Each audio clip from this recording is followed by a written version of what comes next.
La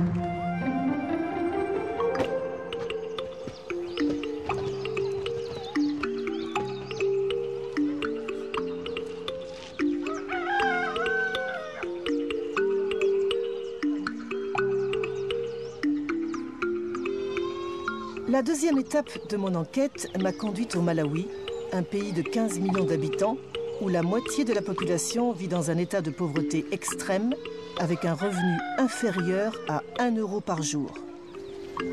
Autant dire qu'ici, comme dans de nombreux pays du Sud, on ne mange pas tous les jours à sa faim. D'après les Nations Unies, la malnutrition tue chaque jour 24 000 personnes, dont 10 000 enfants. Les victimes sont majoritairement africaines. Je suis arrivée au Malawi en décembre 2011. Dans les campagnes planait le spectre de la faim, car la saison des pluies accusait beaucoup de retard.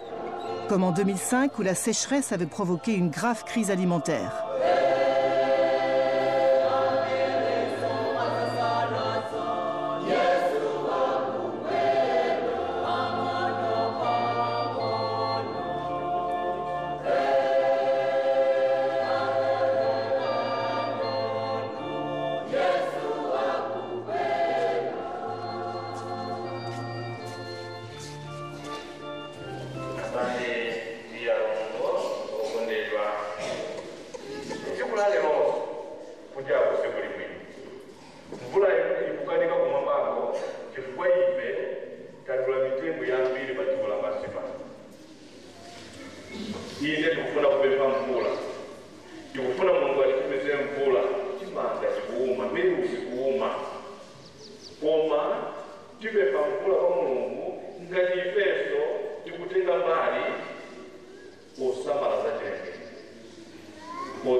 Ine dzina langa ndine Christopher Katema, ndimagwira ntchito ku bungwe la ICRAF kapenanso kuti World Agroforestry Center. Mbewu iyi ndi mbewu ya Glycidia, potero kuti pa maekala awiri ndi hafu ngati titadzala mitengo ngati iyi pakamatha zaka zitatu titha kukolola chimanga chopanda fertilizer chosachepera matani asanu.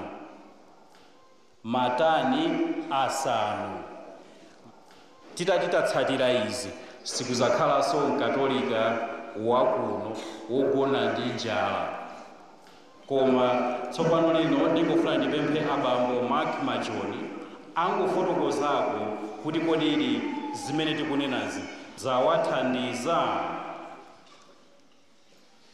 Zikomo Ambuye, langa ndine Maliko Majoni, wawo banja langa Mrs. Majoni. Timagwira ntchito yoyang'anira akaidi mprisoni ndiye 1990 pafupifupi 1989 ndinapuma. Nditapuma ndalama zonse tikagulira ine fertilizer zinatha. Chocho ndinayamba kuva kuti ICRAF amadzala chimanga ndi mitengo. Chocho ndapita kukawafunsa, nditawafunsa amene wawo anabwera kuzandiphunzitsa. Pakali pano tinganene kuna kuti mukafuna kuti ndikuphunzitseni mutakubwera. Zikomo kwambiri.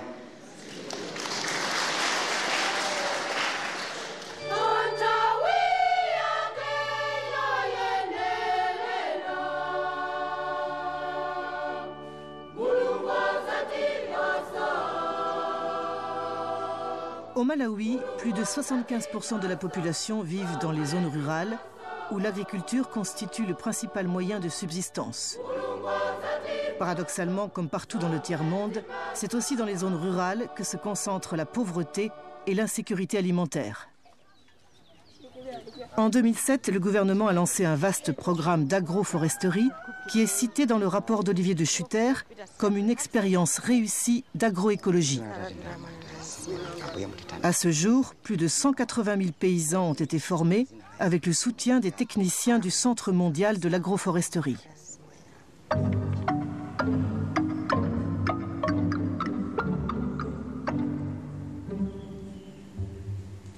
Nos sols sont naturellement très pauvres en azote et phosphore, qui constituent les éléments les plus importants pour la production agricole. C'est pourquoi nous avons décidé de promouvoir l'agroforesterie, car c'est un moyen d'augmenter la fertilité des sols.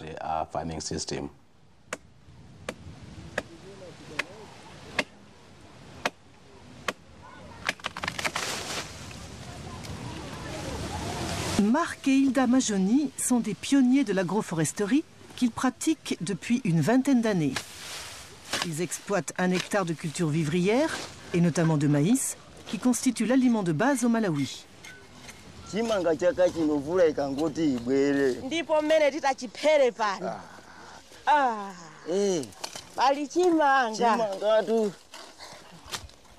Dans leur champ, Marc et Hilda utilisent comme engrais les feuilles de gliricidia, un arbre qu'ils ont planté autour de leur culture, mais aussi en alternance avec les plants de maïs. L'opération d'enfouissement doit être répétée 3 fois par an.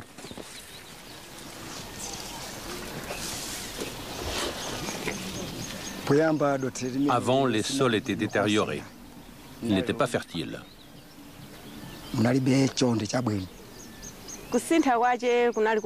Nous avons constaté de grands changements 4 ans après avoir planté les arbres. Avant, on utilisait des engrais chimiques, mais il y avait des problèmes quand il y avait une sécheresse et le maïs mourait.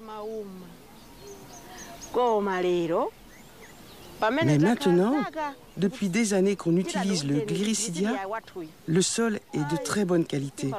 Et malgré la sécheresse, le maïs pousse, ça marche très bien. Ça permet de conserver l'humidité. Est-ce qu'on peut utiliser n'importe quel arbre ? Non, on ne peut pas utiliser n'importe quel arbre. Il y a des arbres spécifiques que l'on appelle des arbres fertilisants. Ce sont des arbres légumineux qui ont la capacité de fixer l'azote. Des arbres comme le gliricidia, le leucaena, le federbia et l'acacia sont capables d'améliorer immédiatement la fertilité des sols. Les arbres sont plus efficaces que les engrais chimiques. Avant, je récoltais au maximum 100 sacs de maïs dans ce champ. Mais aujourd'hui, avec le gliricidia, j'en récolte au moins 200.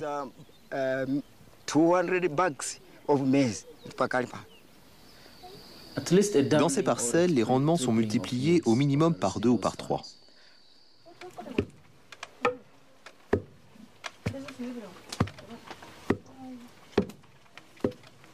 Marc et Hilda ont 6 enfants et 7 petits-enfants.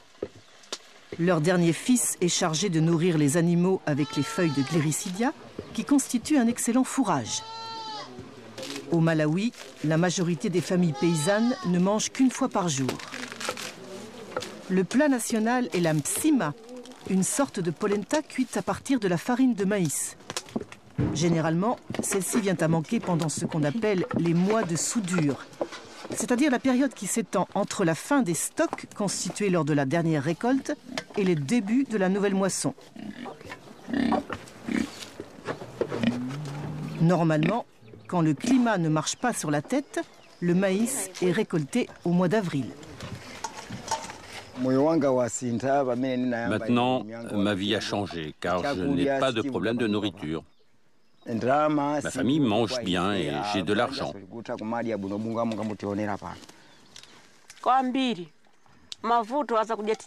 Avant, dès novembre et parfois septembre, nos réserves de maïs étaient épuisées.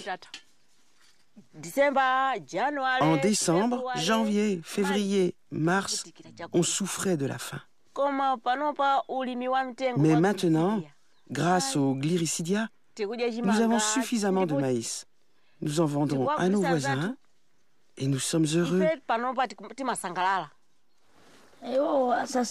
J'ai des copains à l'école qui ne mangent pas bien parce que leur père n'utilise pas le gliricidia et ils ne récoltent pas assez. Moi et mon frère, nous pratiquons cette agriculture dans nos champs. Nous souhaitons pour nos enfants et notre pays, le Malawi, que chaque personne ait ses arbres.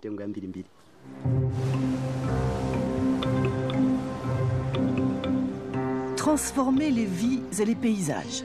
C'est le mot d'ordre du Centre mondial d'agroforesterie qui a été créé à Nairobi en 1977. À l'origine, sa mission était de trouver une parade à la déforestation dans les zones tropicales. Depuis, l'agroforesterie a le vent en poupe, car ce système d'exploitation agroécologique, qui associe les cultures et les arbres, constitue un modèle de gestion durable de la terre. De plus, il représente une réponse aux effets du changement climatique qui affecteront particulièrement l'Afrique subsaharienne, où on s'attend à une forte progression des zones arides et donc à une baisse de la production agricole.